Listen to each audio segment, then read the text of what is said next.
नाज़रीन, मैं हूं आपके साथ उस्मा एजाज खान। न्यूज़ कैफ़े में मैं आपको कहूँगी खुश आमदीद। कैसे हैं? ठीक ठाक, खैरियत के साथ, मोहब्बत के साथ, प्यार के साथ अपने दिन का आगाज़ कर चुके होंगे और बच्चों के स्कूल्स खुल चुके हैं। काफ़ी सारे स्कूल्स हैं जो आज से खुल रहे हैं और बच्चे और माँ बाप दोनों ही सर्दी में ठिठुरते हुए सुबह सुबह उठते हैं और बच्चों की तैयारी करते हैं। तो अल्लाह ताला बच्चों को खैरियत के साथ स्कूलों में पहुँचा दे। होता यही है कि जैसे ही सर्दियों पीक पे आती हैं, सर्दियाँ बढ़ना शुरू हो जाती हैं, स्कूलों की छुट्टियाँ ख़त्म हो जाती हैं। अजीब सा रिवाज है, अजीब सा एक हमारे यहाँ का एक कॉन्सेप्ट है कि टाइम के ऊपर या डेट्स के ऊपर रखी जाती हैं छुट्टियां और उन्हीं डेट्स के ऊपर ख़त्म कर दी जाती हैं, बजाय इसके कि सर्दी की शिद्दत को देखा जाए, सर्दी की शिद्दत को आजमाया जाए और तब पता लगता है कि सर्दी कितनी है। बेचारे छोटे नन्हे मासूम बच्चे इस सर्दी में कैसे जा सकेंगे और फिर वही नज़ला, खांसी, ज़ुकाम और इस तरह की बीमारियाँ जन्म लेने लगती हैं। तो कोशिश तो ये होती है कि जो आला हुकाम है वो थोड़ा सा इस तरह की जो प्रेडिक्शंस होती हैं, जो फोरकास्ट होती है वेदर की, उस लिहाज से छुट्टियाँ दिया करें। लेकिन बहरहाल ये सिलसिला चलता रहता है और हम अगर इस हवाले से मुख्तलिफ सूबों के हवाले से बात करें तो पंजाब में शदीद धुंध है, नज़र नहीं आ रहा। मोटरवे के मुख्तलिफ सेक्शन बंद कर दिए गए हैं और वहाँ गाड़ियों की आमद रफ्त का सिलसिला किसी हद तक रुक चुका है क्योंकि हादसा से बचा जा सके। इसी तरह सिंध के मुख्तलिफ इलाकों में भी शदीद सर्दी की लहर है और कराची के हवाले से बात की जाए तो कहा यह जा रहा था कि कराची में भी शदीद जो सर्दी है उसकी हिद्दत और शिद्दत महसूस की जाएगी, लेकिन बेसिकली सर्दी तो यकीनन शदीद है। अगर इसको शदीद कहते हैं तो मुझे तो लगता है कि शिद्दत अभी काफ़ी बढ़ेगी। और अगर गुलशन मेमार की मैं बात करूं कराची के इलाकों की तो वहाँ 60 डिग्री रिकॉर्ड किया गया है, लेकिन अभी पिछले हफ्ते एक डिजिट पे आ ही गया था जो पारा था और शिद्दत में इजाफा हो रहा था। लेकिन मौसम का अपना एक अलग मज़ा होता है, मौसम की एक अलग अपनी जवानी रवानी होती है जिसको मैं तो बहुत एंजॉय करती हूँ, मुझे मज़ा भी बहुत आता है। लेकिन जब छोटे मासूम बच्चों की बात की जाती है, उनका सुबह उठना, उनको स्कूल जाना ही बड़ा मुश्किल हो जाता है, उनके लिए, माँ बाप के लिए भी बड़ा मुश्किल होता है। लेकिन बहरहाल it's a part of life. हमारे मुल्क में गर्मी बहुत होती है, सर्दी कम होती है, तो हमें इस मौसम को भी इंजॉय करना चाहिए, अपने आप को सिक्योर करना चाहिए। अंडर कॉट्स बच्चों को ज़रूर पहनाएं, अंदर थर्मल पहनाएं और ऊपर से कवर करें। और इसी तरह वो लोग जो कभी कभार ये शिकायतें भी थी और हमने इसके ऊपर शो भी किया था कि जी लोगों के पास गर्म कपड़े खरीदने के पैसे नहीं हैं, तो उनके पास जो भी स्वेटर्स हैं या जो भी अंदर पहनने के लिए वो अंदर पहने और अपने यूनिफॉर्म से उसको कवर कर लें। बहरहाल ये मौसम के असरात तो आपकी ज़िंदगियों पे असर डालते ही हैं, कभी थोड़ा बुरा असर डालते हैं, कभी अच्छा असर डालते हैं, लेकिन अपने जहन को साफ रखिए। अपने जहन को साफ करते हुए आपको हर मौसम, हर चीज़ प्यारी लगेगी। तो very happy good morning to all of you. मैं थोड़ा सा बात करूंगी कराची के हवाले से कि कराची में इस वक्त स्ट्रीट वारदातों में क्या इजाफा हुआ है। अगर हम रवा साल जो गुजरा हुआ साल है 2024 के हवाले से बात करें तो इसमें भी बड़े हादसा हुए, बड़े वाक़यात हुए। अगर मैं उनकी डिटेल की तरफ जाना चाहूँ तो 70,000 के करीब वाक़यात और वारदातें हुई हैं, जिसमें 112 शहरी जाँ बहक और तकरीबन कोई इसी तरह से कोई 70,000 के करीब इसमें ज़ख्मी भी हुए हैं और ये सिलसिला तवातुर के साथ जारी है। इसकी वजूहात क्या है? 19,000 के करीब फ़ोन छीन लिए गए और 50,000 से ज़ायद मोटरसाइकिलें, गाड़ी छीन ली गई। तो क्या ये सिलसिला इसी तरह से चलता रहेगा? कराची में अमन नहीं आएगा, कराची में सुकून नहीं आएगा। रोशनियों का शहर ये है। जब हुक्मरान से बात की जाए, हुकाम बाला से बात की जाए तो वो ये कहते हैं कि जी हमने किस हद तक इसके ऊपर काबू पा लिया है वारदातों पे। मुझे समझ नहीं आता, मैं जब भी सुनती हूँ और जहाँ से मुझे आवाज़ आ रही होती है, लोगों से मिलती हूँ तो वही कहते हैं कि जी फ़ोन छिन गया, गाड़ी छिन गई, या ये वाक़या हो गया या वो वाक़या हो गया। इसी तरह से एक खातून के साथ भी मैंने अभी एक लेटेस्ट वाक़या था कि एक खातून कहीं स्कूल में गई और वहाँ पर स्कूल में कैश काउंटर से उन्होंने पैसे उठा लिए। तो ये ऐसे दिन दिहाड़े वाक़यात होते हैं कि जो आपको नज़र आ रहे होते हैं, इनसे किस तरह से नबरत आज़मा हुआ जा सकेगा। क्या कानून सिर्फ किताबों की हद तक रह गया, उसको इम्प्लीमेंट नहीं किया जाता? कानून को इम्प्लीमेंट करने की ज़रूरत है या फिर हुकामे वाला भी आंखें बंद कर लेते हैं? इसी तरह से जराइम की शरह बढ़ती चली जाती है। मेरे घर में अगर कोई बच्चा अगर कोई ज़रा सी कोई शरारत करे या कोई ऐसी हरकत करे जो कि नागवार गुजरे या फिर कोई चोरी करे, चोरी करने से मुराद ये होते हैं कि कहीं रखे हुए पैसे उठा लिए, कभी कभार माँ बाप नज़रअंदाज कर देते हैं। तो यही नज़रअंदाजी यकीन जानिए आपके बच्चे को चोर डाकू बना देगी। तो इसी के ऊपर हम बात करेंगे। बेसिकली टॉपिक हमारा यही है, स्ट्रीट क्राइम्स के हवाले से मैं बात करूंगी। मेरे साथ बहुत ही मौजूद मेहमान ग्रामी शब्बीर शफ़क़त साहब मौजूद है। आप तज्ज़ियाकार हैं, बड़े अच्छे, मुझे इनके तज्ज़िये बहुत अच्छे लगते हैं, थोड़े ब्लंट होते हैं लेकिन मेरे दिल को लगते हैं। मुझे यकीन है कि आपके दिल को भी लगेंगे और हमारे हुक्मरान जो हुक्कामे वाले हैं उनके मन को लग जाए। अस्सलाम वालेकुम। वालेकुम सलाम। कैसे हैं आप? ठीक ठाक हैं, खैरियत से? शब्बीर साहब, वैसे तो ये कोई नई बात नहीं है स्ट्रीट क्राइम्स के हवाले से, मुझे तो याद नहीं पड़ता, मैं तो जब से होश संभाला है स्ट्रीट क्राइम्स की रवानी और ये इससे कभी भी नबरत आजमानी हम हो सके करते तो हम सुबह सुबह एक अच्छी सुबह का आगाज़ है और अच्छी बातों से करना चाहिए और दिल को खुश कर देने वाली बातें करनी चाहिए। लेकिन जब बात थोड़ी सी भी लाकानूनियत की आती है या फिर हम पे असरअंदाज होती है या हमारे आसपास के लोगों पे असरअंदाज होती है तो हमारा दिमाग ऑटोमेटिकली उस जानिब चला जाता है। शबीर साहब, जैसे मैंने भी स्ट्रीट क्राइम्स के हवाले से बात की, तो क्या ये स्ट्रीट क्राइम्स तो दुनिया भर में है, हमने भी देखे, लेकिन क्या हमारे मुल्क में लाकानूनियत इस हद तक है? देखें जी, लाकानूनियत तो आप छोटा लफ्ज़ है पाकिस्तान के लिए, क्योंकि जिन बाहर के आप लोगों की मिसालें दी हैं, हर मुल्क के अंदर स्ट्रीट क्राइम है, हर मुल्क के अंदर जराइम होते हैं, लेकिन वहाँ सज़ाएं भी होती हैं। वहाँ जो कानून के सज़ाएं तो यहाँ भी हैं, कानून में तो लिखी हैं। मैं आपको बता रहा हूँ ना, वहाँ जो सज़ाएं होती हैं ना, वो बंदे सज़ाएं काटते हैं। यहाँ ऐसा नहीं है। यहाँ जिन्होंने कानून नाफिज करना है, जिन्होंने बंदों को पकड़ना है, वो खुद इसमें मुलव्वस पाए गए हैं। तो आप मुझे बताएं कि क्या होगा जब आपने बंदों को पकड़ के, जुर्म करने वाले को पता होता है कि मैंने छुड़ जाना है, मुझे कोई रोक नहीं सकता, ज़मानतें भी आसानी से हो जाएंगी, पुलिस केस भी कमज़ोर बनाएगी। हाँ। तो जो जुराइम तो भी बढ़ेंगे ना, दूसरे लोग हैं वो देखेंगे यार ये बंदा इतना जुराइम कर रहा है और ये सरफराजी हासिल कर रहा है, तो मैं क्या करूँगा। अब आपने खुद ही देखा कि अभी एक गुजरात का वाक़या आप देखें, 17 घंटे पुलिस मुकाबला 4 बंदों के साथ, 4 बंदों ने पूरे हेलीकॉप्टर इस्तेमाल हुए उसके अंदर। तो हमारा लेवल कानून का कितना है, हमारे मुहावजों का लेवल कितना है कि 4 बंदों को कवर करने के लिए आपने 17 घंटे लगाए हैं। तो जो भी बंदा स्ट्रीट क्राइम करता है, वो जब देखता है दूसरे को कि यार वो तो सरफराजी हासिल कर रहा है, वो तो तरक्की कर रहा है, तो वो उसको इम्प्रेस होता है। बिल्कुल, वो उसको देख के जो है वो कहता है यार मैं भी इसी लाइन पे करूंगा। और बेरोजगारी आपने इतनी बढ़ा दी हुई है। अच्छा, यहाँ एक सवाल है, हम कितने, मैं तज्जियाकारों को सुनती हूँ और कितनी सारी मेरी बातचीत भी होती है, हम भी तज्जिया कर रहे हैं इसके ऊपर, लेकिन ये बात उस मलबे पे डाल दी जाती है कि इतनी गुर्बत है और इतनी बेरोजगारी, उसकी वजह से जराइम बढ़े। ये बात तो अपनी जगह है, लेकिन तरबियत का फुकदान, मैं इसकी भी बात करूंगी घर से, या फिर जो वही बात आ जाती है कि कानून नाफिज करने वाले लोग जो कानून की किताबों में लिखते हैं वो सरपरस्ती कर रहे हैं। देखें जी, वो बिल्कुल कर रहे हैं। आप देखें जो जेलों के अंदर जाते हैं, जब जेलों से बाहर आके जमानतों पे या अपने केस के प्रोसीडिंग के लिए कोर्ट से आते हैं, आप उनका चलना, उनका रहना, उनका उठना, उनके लबास, उनके एटीट्यूड आप देखें कि उनको कोई शर्म नहीं, कि उनको नदामत नहीं कि हमने ये जुर्म किया है। वो तो ऐसे आ रहे होते हैं जैसे वो बड़े बादशाह हैं। उनको क्योंकि जेलों में भी सहूलतें मिलती हैं, आप पैसे दे दें, जेलों में भी आपको सहूलतें मिल रही हैं। जब आप बाहर की दुनिया के अंदर ऐसा नहीं है, बाहर की दुनिया के अंदर जो जेल का कैदी है उसको सज़ा भुगतनी पड़ती है एज अ कैदी। हमारा जो यहाँ कैदी है वो शहनशाह बन के रह रहे हैं। हम जो है कानून नाफिज करने वाले अदारे जो हैं वो जो है खुद इसमें मुलव्वस है। आप देखें कितने बंदों को डिसमिस किया है, नौकरी तो फारिग किया है जी साहब ने, लेकिन क्या है आप स्क्रूटी नहीं करते। आप पुलिस में जब भर्ती करते हैं आप उसका लेवल नहीं देखते, आप उसका टेस्ट दे, सियासी बुनियादों पर आता है, कोई रिश्वत पे आता है, तो वो आप बताएं कि वो बंदा कैसे होगा। अच्छा, मुझे ये भी बताइए, आपने ये तो बता दिया, सबसे पहले हम ये स्ट्रीट क्राइम्स के लेवल के ऊपर आते हैं। जब ये क्राइम होता है, किसी की गाड़ी छीनी गई, किसी का फ़ोन, तो सबसे पहले क्या होता है प्रोसीजर, उसके ऊपर जो पुलिस है वो क्या एक्शन लेती है? देखिए जी, पुलिस सुस्त रवि का शिकार है। आप देखें मोटरसाइकिल कहीं से, मैं अपनी बता रहा हूँ, मेरे से मोटरसाइकिल छिन गई तो मैंने जाके रिपोर्ट करवाई। पुलिस ने रिपोर्ट में लिखा कि जी ये गाड़ी इसने रखी हुई थी तो कोई चोरी करके ले गया। अच्छा। क्योंकि जब मैं इंश्योरेंस के लिए गया तो उन्होंने बोला आप तो बोले छिन गई है। हाँ। लेकिन ये तो बोल रहे हैं कि आपकी गाड़ी चोरी हुई है। हाँ। मैंने कहा भाई मेरी तो छिन गई है, क्योंकि उन्होंने अपना रिकॉर्ड तो आपने अपना वो नहीं किया था, आपने जो एफआईआर कट रही है, मैंने तो लिख के दिया। और आपको एफआईआर इनकी जो लिखते हैं ना, ये भी बताइएगा एफआईआर कट जाती है आसानी से? नहीं जी, आसानी से तो नहीं कटती। अच्छा। बात ये है कि आपने कहा जी मेरी गाड़ी चोरी हो, मेरा मोटरसाइकिल छिन गया, मेरा ये, वो बोलेंगे जी आपकी हम कच्ची पर, यहाँ एक कच्ची का चक्कर। ये क्यों कच्ची का चक्कर है भाई? आप गाड़ी बंदे की छिन गई, आप उससे एफआईआर करें, आप पूरे वायरलेस पैगाम चला दें, सारा हो, ताकि नाकों पे लगा दें, ताकि गाड़ी कराची से बार बार जा सके। बिल्कुल।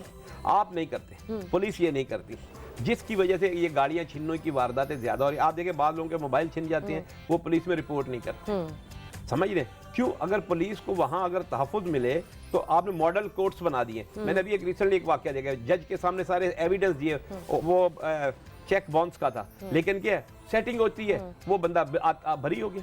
ये देखिए कानून में तो ये भी है, चेक बाउंस हो जाए तो उसको सजा है, हमारे यहाँ होती कहाँ है? आप मुझे बताएं सजा किस बंदे को मिली? यहाँ सजा उसको मिलेगी जिसकी सेटिंग नहीं है। हाँ। जो बंदा रिश्वत नहीं दे सकता। हाँ। जिस बंदे की सोर्स नहीं है। ठीक है। जिस बंदे का कनेक्शन है, सोर्सेज हैं, वो हर जगह से, थाने से भी बच जाएगा, कोर्ट से भी बच जाएगा। आप एक बार सजा तो देख, ज़ियाउल हक के दौर के अंदर एक बंदे ने, एक रेप का केस आया था तो उसको कोड़े मारे गए थे।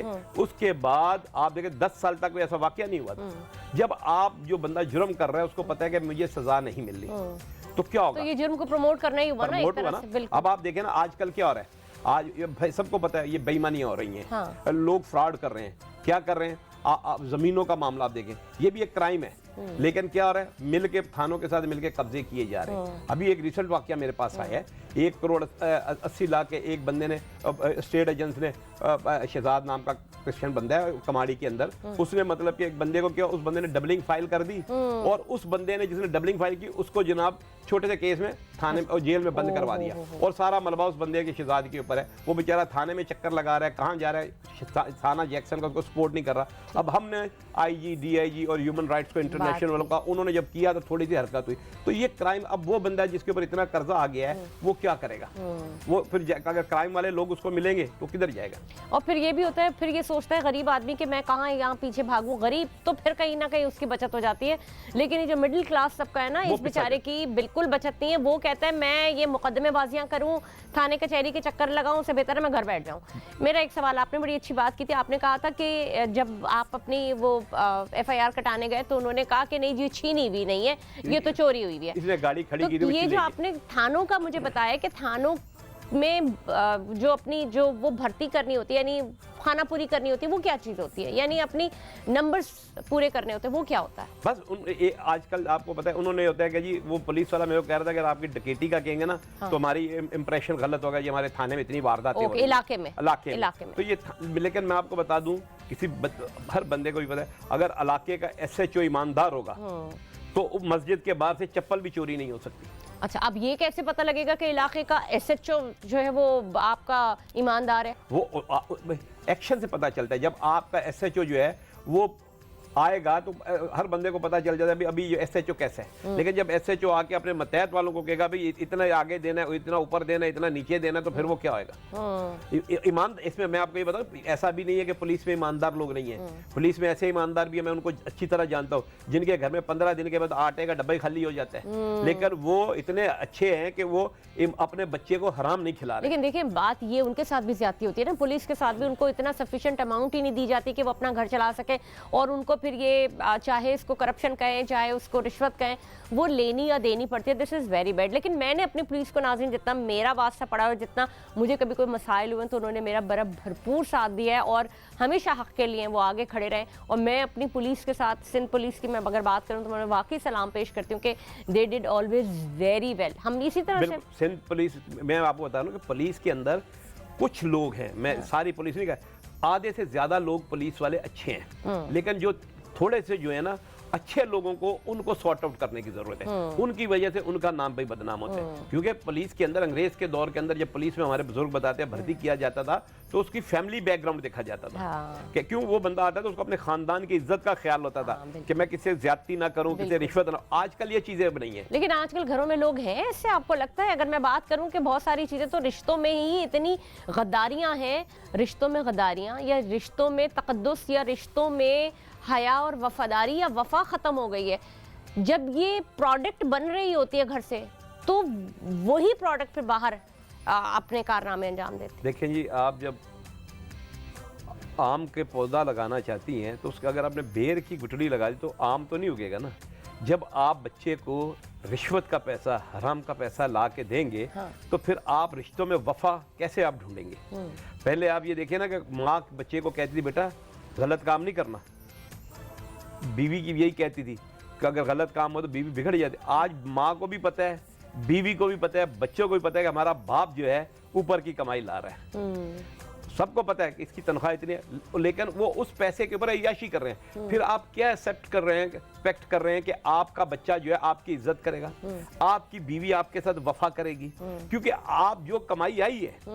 आपको मैं इतना बता दूं, जिस घर में हलाल की कमाई आ रही है उनकी बीवी वफादार है, उनके बच्चे ताबेदार हैं। अभी मैं आपको बता दूं कि मेरे साथ हादसा हुआ था, गीज़र ख़राब था, मैं पानी ला रहा था तो मेरे ऊपर गिर गया। आप यकीन करें मेरे दोनों बेटों ने इतनी खिदमत की, रात सारी जागते थे, दुबई का बेटा मेरा जो था वो बेचारा आने के लिए तैयार हो गया कि मैं आ रहा हूँ जी। भाइयों को कह रहे जी इनका प्राइवेट इलाज करें, फलाना करें, मेरी बेटी, मतलब सारे घर के लोग जो हैं ऐसे हो गए कि मैं, और इतनी दुआएं हुई कि मैं फौरन खड़ा हो गया। इतनी जल्दी हील हो नहीं सकता बंदा, और फिर बच गया सारा, देखे सारा सिस्टम। तो आपको मैं ये तजर्बे से बता दूं, जब आप बच्चे को हलाल खिलाएंगे तो फिर आपका बच्चा वफादार रहेगा। आज आप देखें बच्चे जो है माँ बाप को कत्ल करे। आपने एक बड़ा रिसेंट वाक़ा देखा एक डॉक्टर का कि एक ही बेटा था, वो करोड़पति बाप का बेटा था, 16 करोड़ की गाड़ी मांगी, नहीं दिया तो अच्छा, उसने यहाँ कत्ल मैं कर दिया। एक बात रोकूंगी कि हम बात तो ये स्ट्रीट क्राइम्स के कर रहे हैं ना, लेकिन आप ये बड़े मजे की बात है कि ये क्राइम तो घर में भी हो रहा है। तो यही मैं कह रही हूँ कि क्राइम की अब वो डकैती तो बहुत बड़ी डकैती हो रही है जिसमें कत्ल भी हो रहा है।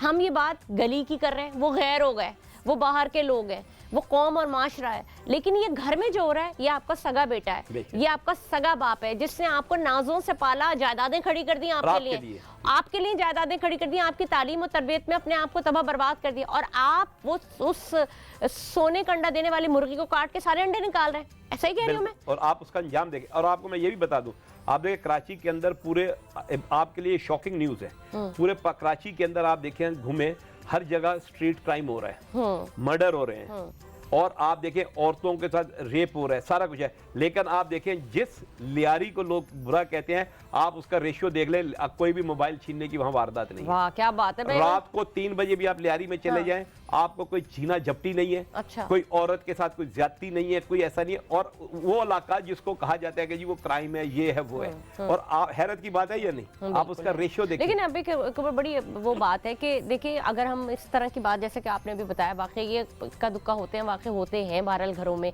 होते हैं, लेकिन वही बात आ जाती है कि हम इस बात को जिम्मेदार उस चीज को नहीं डाल सकते कि चूंकि गुर्बत है, एक रीजन है, लेकिन चूंकि गुर्बत है तो आप कत्लो गारतगरी करें, छीना झपटी करें, तो हुक्मरान जो बैठे हैं ऊपर, उनसे सवाल नहीं होगा इस बात का, या वो भूल चुके हैं कि उन्हें भी वापस जाना है? नहीं, उन्होंने वापस नहीं जाना, उन्होंने अमेरिका जाना है, उन्होंने ऊपर नहीं जाना, उससे भी ऊपर जाना होगा ना कहीं ना कहीं। उनको ऊपर का नहीं पता ना, उनको बताते कि हमने अमेरिका जाना है। मैं आपको बता दूं कि पाकिस्तान का कोई एक हुक्मरान मुझे बता दे ये कि जिसके पास विजन है अपनी कौम के लिए, जिसके पास दर्द है अपनी कौम के लिए, जिसको प्यार है अपनी कौम के लिए, नारे सब लगाते हैं। जब हुकूमत आती है उनके जो हैं, देखिए ना, विजन तो होगा ना, जब भी तो मंशूर देखते हैं, बार बार अमल दरामद नहीं करते ना। भाई बात ये कुछ नहीं है, ये लोगों को बेवकूफ बनाने के लिए इनके सारे प्रोग्राम है। मुझे बताएं, जितने भी हुक्मरान बैठे हुए उनके पास इतना पैसा है कि उनकी 1000 नस्लें आ जाए तो खत्म नहीं होगा, लेकिन जो हवस है उनकी वो खत्म नहीं होता। अच्छा, अब मुझे बताएं, चलें, ये तो हम कर रहे हैं बात ये बढ़ते हुए स्ट्रीट क्राइम्स की, एक तो वजह तो सभी को पता है, जिसके ऊपर हम बारहा बात कर चुके हैं।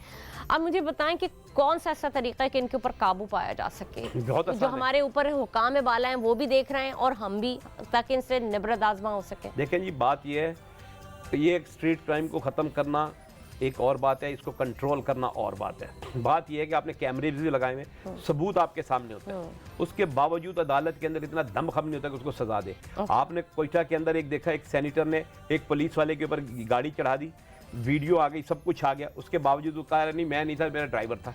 ये तो आम बात है, ये तो आम बात हो गई। बिल्कुल। आप मुझे बताएं, हमने ऐसे बड़े इन्फ्लुएंशियल लोगों की बातें सुनी। अब मसला ये है कि आपने जुर्म किया, हाँ। आप उसके जगह, यूरोप के अंदर क्या होता है, जब पुलिस पकड़ती है उस बंदे की सबूत के साथ, उसकी टेलीफोनिक, उसकी तस्वीरें सारे करके उसके जुराइम की फाइल बना के जज के सामने लाती है, उस बंदे के पास निकलने का रास्ता ही नहीं होता। ठीक है, यहाँ पुलिस आपको जुर्म से निकालने का रास्ता देती है। बिल्कुल, बहुत बहुत शुक्रिया शबीर साहब, आप हमारे साथ मौजूद थे। लेकिन आपने बातें जो है ना बहुत ही सच्ची की हैं, लेकिन ये सच्ची बातें सुनने का हौसला हम तो रख ही लेते हैं, क्योंकि हम इसी दुनिया और इसी माशरे का हिस्सा हैं। लेकिन हमारे हुक्मरान जो हैं, काश कि वो भी इस पर नज़रसानी कर लें और इस कराची को, इस मुल्क को जराइम से पाक करने का कोई ना कोई एक जरिया तो बनाए, कहीं पे तो इनिशिएटिव लें, और जो लोग जो आरास्ता होते हैं उनको उनके जो इन्फ्लुएंशियल होते हैं उस इन्फ्लुएंस से बाहर निकलाएं। तो जनाब, प्रोग्राम में आज अब तक के लिए इतना ही। मैंने कोशिश की कि किसी हद तक इस बात को कवर किया जा सके, लेकिन प्रोग्राम का वक्त ख़त्म हो जाता है। मुझे दीजिए इजाज़त, मैं हूँ आपके साथ उज़्मा एजाज खान। पाकिस्तान जिंदाबाद।